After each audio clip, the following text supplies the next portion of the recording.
நம்மளுக்கு தலைவர் அவர் தான், தமிழ் தேசத்துக்கு அவர் தான் தலைவர்ன்ற ஒரு எண்ணத்தோட அந்த நாம் தமிழர் தம்பிகள் வந்துட்டாங்க. ரொம்ப மகிழ்ச்சி. எந்த காலத்தை கொண்டும் உங்கள் தலைவரை சிறு சிறு விஷயத்துக்கு விட்டு கொடுத்து போயிடாதீங்க. சின்ன சின்ன விஷயங்கள் தான் உங்களை தோல்வியில் கொண்டு நிப்பாடிடும். நீ நல்லா பாருங்க, திராவிட பாருங்களேன், அவன் ஊழல் பண்ணுவான், மொல்லமாய்த்தனம் பண்ணுவான், முடிச்சுத்தனம் எல்லாமே பண்ணுவான், விட்டே தர மாட்டாங்க. இந்த தலைவர் ரொம்ப நல்லவருப்பா, ஸ்டாலின் ரொம்ப நல்லவர், உதயநிதி ரொம்ப நல்லவர், உதயநிதி பேரை நல்லவருவான். ஏன்னா எல்லாம் இந்த சிஸ்டமேட்டிக் தான். இந்த சிஸ்டமேட்டிக்கை முதல்ல நீங்க உடைக்கணும். அதுக்கு முதல்ல நம்ம எடுக்க வேண்டியது வந்து ஈவே ராமசாமி நாயக்கர் என்கிற அந்த ஒரு சிஸ்டத்தை உடைக்கணும், உடைத்தே ஆக வேண்டும். ஏனென்றால் ஒவ்வொரு இடத்துலையும் தனித்தானே சிலை வச்சுக்கிட்டாரு, தன்னோட சிலைய அவரே திறந்துட்டாரு. ஈவே ராமசாமி. இதெல்லாம் எவ்வளவு ஒரு கேள்வி குத்து பார்த்தீங்களா? நம்ம நாட்டுக்காக நமக்காக வாழ்ந்து வீழ்ந்தவர்களுக்கு தான் சிலை வைத்திருக்கிறோம். அந்த சிலையை கும்பிடுறோம், அதுவே மரியாதை செலுத்துறோம். அவங்க போய் சிலைக்கு நம்ம போகக்கூடாது, மாலை போடக்கூடாது, சிலையை வைக்க கூட சொன்ன அந்த ஈவே ராமசாமி நாயக்கர் தனக்குத்தானே சிலை வைத்து அந்த சிலையை திறந்து அழகு பார்த்தார். அந்த சிஸ்டம் தான் ஊர்ல இருக்க கருணாநிதி சிலையா வைக்கிறது, ஜெயலலிதா சிலையா வைக்கிறது.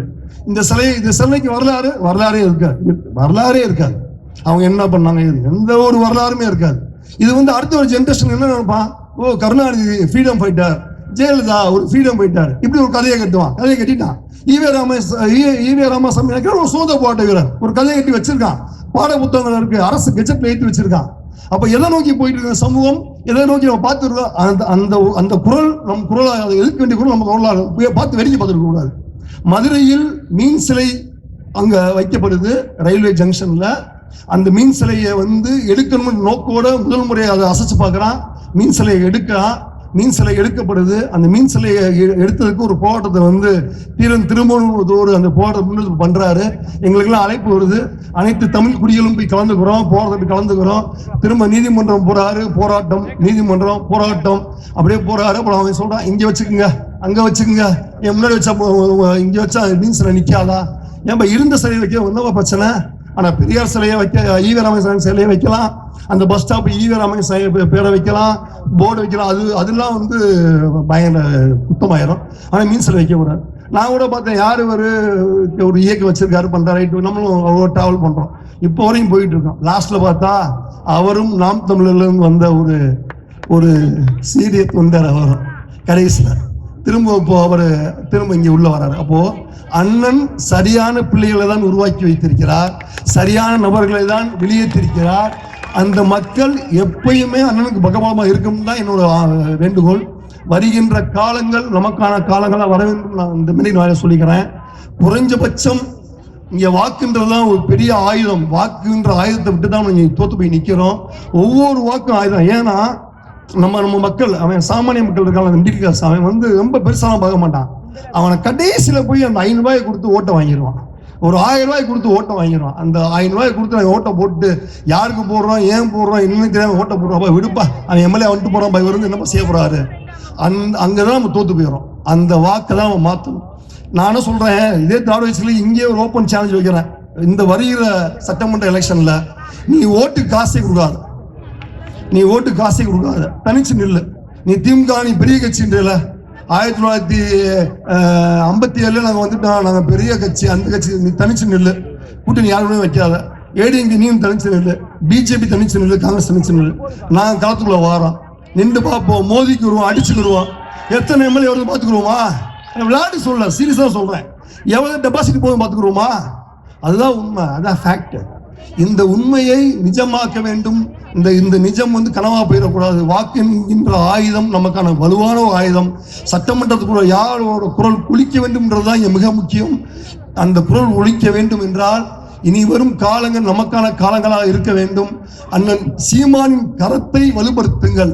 சாதிவாரி கணக்கெடுப்பு 1955 ஒரு அஜெண்டா வருது. கர்நாடகா, ஆந்திரா என்ன பண்றா, எங்க ஸ்டேட்ல இருக்கவங்க நாங்க அவங்களுக்கு மட்டும் தான் வேலை, அவங்களுக்கு மட்டும் தான் சலுகைகள். நீங்க தமிழராக இருந்தால் உங்களை வந்து நீங்க ஷெட்யூல் காஸ்ட் இருந்தாலும் அங்கே ஷெட்யூல் காஸ்ட் நீங்க உள்ள இருக்க மாட்டீங்க, உங்களுக்கு காமன்லாம் வச்சிருப்பான். அது பண்றான். அதே மாதிரி தமிழ்நாட்டில் கொண்டு வந்து சொல்லி சட்டநாத கமிஷன் வந்து 1972 ஒரு கமிஷனை உள்ள கொண்டு வராங்க. கொண்டு வந்து ஜாதிவாரி கணக்கெடுப்பு எடுத்து பண்ணணும்னு சொல்லும் போது ஐயா கருணாநிதி உள்ள கொண்டு வராரு, சின்ன மரத்தை உள்ள கொண்டு வராரு, சைஸா அப்படி சின்ன மரம் கொண்டு வராரு. அப்ப அது வந்து ஆந்திரா ஜாதி இது கிடையாது அப்படின்னு அதை அப்படியே கடப்பில் போட்டார். அந்த சின்ன மேளம் தான் அப்படியே டைவர்ட் ஆகி இசை விளையாளராக மாறி, இசை விளையாளர் தான் மெரிட்டான தமிழ் குடி மாதிரி அதை உள்ள கொண்டு வந்து, அந்த இசை விளையாளர்லையும் ஒரு ட்விஸ்ட் இருக்கு. சிவகார்த்தியன் ஒரு நடிகர் இருக்காரு, நீங்க பார்த்துருப்பீங்க. எண்ணற்ற தமிழ் நடிகர் இருக்காங்க, அவங்களை தூக்கிற கூட இங்கே ஆள் கிடையாது. தமிழ் சினிமாவில் அண்ணனுக்கே தெரியும், ஏன்னா அண்ணா அதுலேருந்து வந்தது, அவரோட வழிகள் எல்லாம் தெரியும். ஆனால் அதே தமிழ் சினிமாக்களில் திராவிட சிஸ்டம் உள்ளே உட்காந்துக்கிட்டு அவன் ஃபுல்லாக வெளியே வருவான். அவன் ஃபுல்லாக வெளியே வந்து யாருக்கு எதாவது அனுப்பான், நம்மளுக்கு எதாவது அனுப்பான். அவனை ஃபுல்லாக நீங்கள் ஸ்கேன் பண்ணி பாருங்களேன், எல்லாமே தெலுங்கராக தான் இருப்பான். கன்னடம் தெலுங்கு இப்படி தான் இருப்பான். ஏன்னா உங்களை வந்து வெளியே வந்து தமிழர் சொன்னால் அவனுக்கு அந்த உச்சகட்ட கோவம் வந்துடும். தமிழர் ஐயோ தமிழர்லாம் விடக்கூடாது. இந்த கோவத்தை நாம் வாக்காக மாற்ற வேண்டும். நம்மோட அந்த அடி இருக்குல்ல, திரும்ப அடிக்கிற அடி, அது வாக்கின் மூலமாக மட்டும்தான் அடிக்க முடியும். நாம் என்னைக்கு இந்த அதிகாரத்தை கைப்பற்றுகிறோமோ அதுதான் தமிழருக்கான உண்மையான விடுதலை. ஏன்னா நம்ம திராவிடத்தோட அடிமையா இருக்கும். அந்த அடிமை அது எப்படா வெளியேறுவோம்னு எல்லாம் காத்துட்டு தான் இருக்கும். எல்லாருமே காத்துக்கிட்டு இருக்கோம். இங்க இருக்கிற மக்களும்ல எல்லா மக்களும் தான்.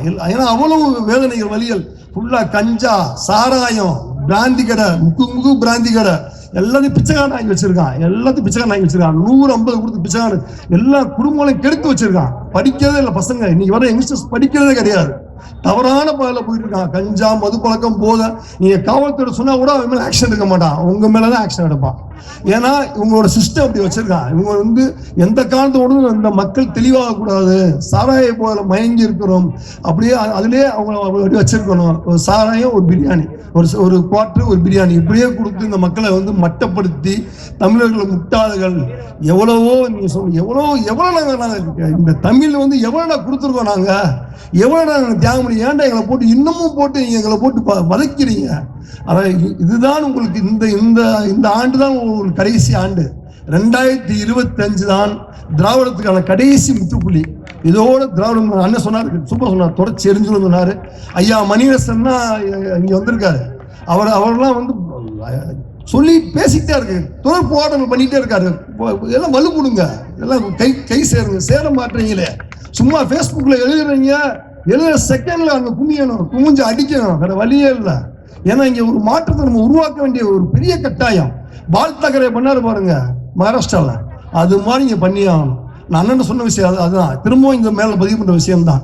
நாம் அதிகமான எதிரிகளை வைத்திருக்கிறோம். திராவிடம் என்கிற வலுவான, ஏன்னா எல்லாம் ஒண்ணு சொல்லிடுவாங்க, எல்லாருமே ஒண்ணு சொல்லுவாங்க. நீங்க பாருங்களேன், இவருக்கு அகைன்ஸ்டா இப்ப இந்த இஷ்யூ வந்தப்ப எவ்வளவு பேர் வந்தா பாருங்க.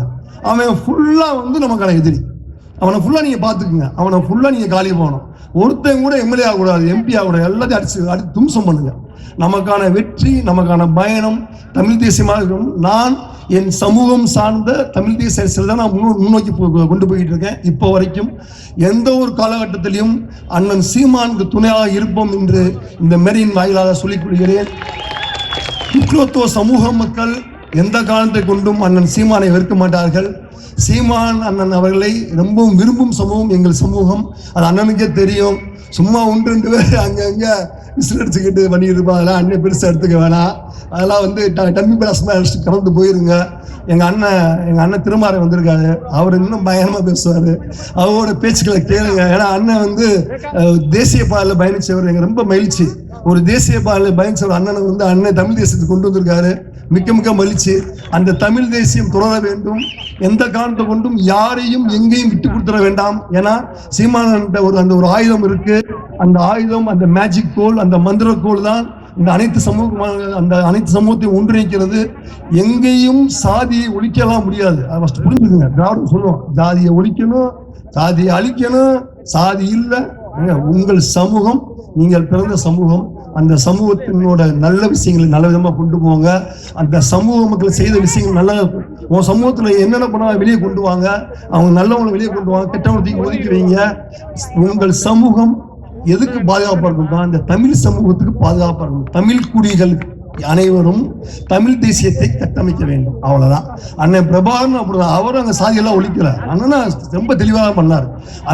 அதே அரசியல், அதே ஸ்டைல், அதே ஃபாண்ட். என்ன, அண்ணன் கொஞ்சம் துப்பாக்கி எடுத்தாரு, நம்ம வாய் எடுக்கிறோம், அவ்வளவு வித்தியாசம். 2 தான்.